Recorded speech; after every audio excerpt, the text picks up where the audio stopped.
Drive like a pro, think, react, drive smart. Hello everyone and welcome to my channel. Today we will check how well you know traffic rules. I have prepared for you some interesting and slightly tricky traffic situations that any driver can face. So get comfortable, like this video, and don't forget to subscribe to the channel. And at the end of the video, write in the comments how many right answers you got.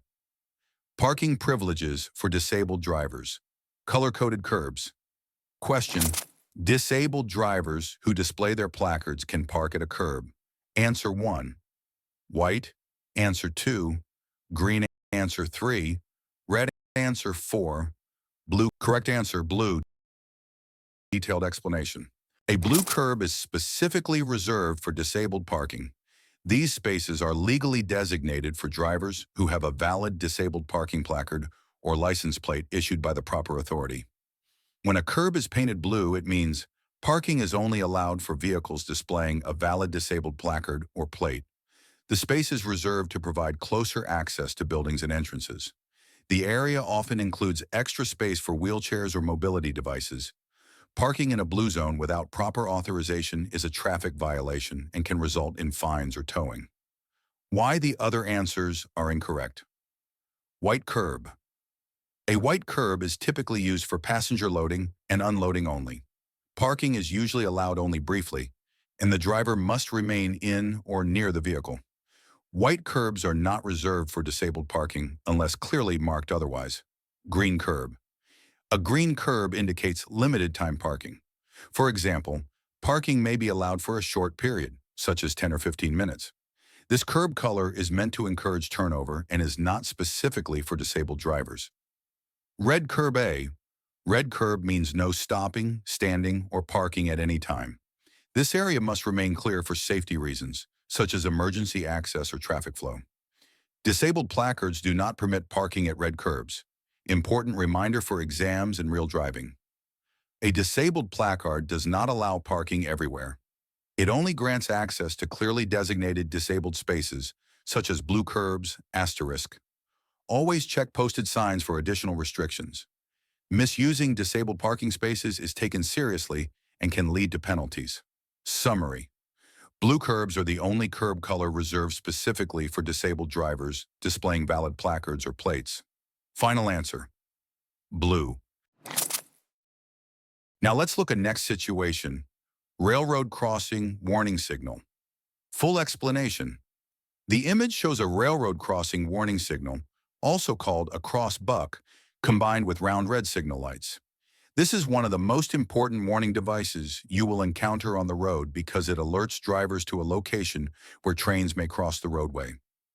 Question: what does this signal mean?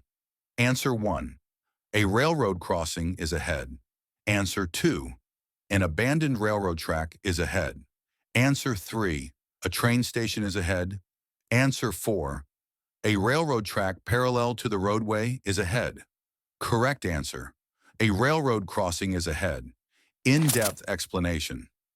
This signal is placed before or at a point where railroad tracks cross the road. It warns drivers that they are approaching an active railroad crossing where trains may appear at any time. The crossbuck sign acts like a yield sign, meaning trains always have the right of way. You must be prepared to slow down or stop. You must never assume the tracks are inactive. The red signal lights on the sign reinforce this warning. When they flash, it means a train is approaching or is already in the crossing, and drivers must stop.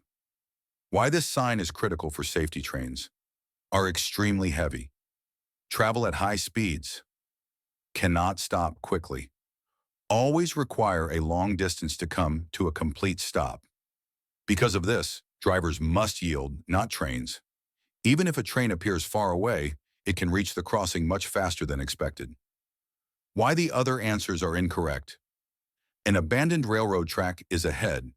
Abandoned tracks do not use active warning signals like crossbucks with lights. If tracks are abandoned, they are usually removed, covered with pavement, marked with special signs indicating they are inactive. This sign only applies to active railroad crossings. A train station is ahead. Train stations are marked with informational or directional signs, not warning signals. A station does not require drivers to stop or yield unless tracks cross the roadway. This sign is about train movement across the road, not passenger boarding areas. A railroad track parallel to the roadway is ahead. If railroad tracks run parallel to the road, there is no need for a crossing warning sign. This sign is used only when the tracks intersect the roadway, creating a potential conflict point. What you should do when you see this signal: when approaching a railroad crossing, slow down and stay alert. Look both left and right for trains. Listen for train horns. Be prepared to stop. Stop if red lights are flashing. Never stop on the tracks. Make sure there is enough room on the far side before crossing. Even if you do not see a train immediately, never assume the tracks are clear. Common driver mistakes at railroad crossings: trying to beat the train, ignoring flashing lights, stopping on the tracks in traffic, forgetting that trains can approach from either direction, assuming trains run on a schedule. These mistakes often result in severe or fatal crashes. Exam. Tip on driving tests: remember this rule. If you see an X-shaped crossbuck sign, the words railroad crossing, red signal lights. The meaning is always that a railroad crossing is ahead and trains have the right of way. Final answer: a railroad crossing is ahead. Now let's look at next situation. Exiting a high-speed road is a situation where speed control and predictability are extremely important. Vehicles behind you are often traveling fast and may not expect sudden changes in speed. The question: when you exit from a high-speed two-lane roadway, if traffic is following you, you should.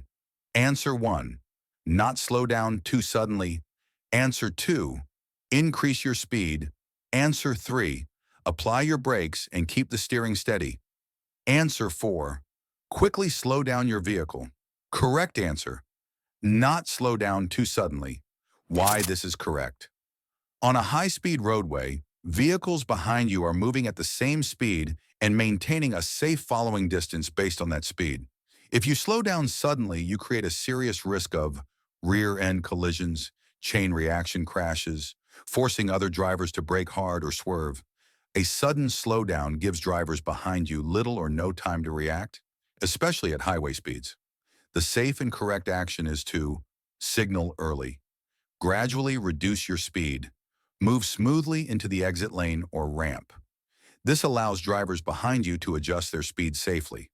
Why the other answers are wrong: increase your speed. Speeding up when exiting is dangerous and unnecessary.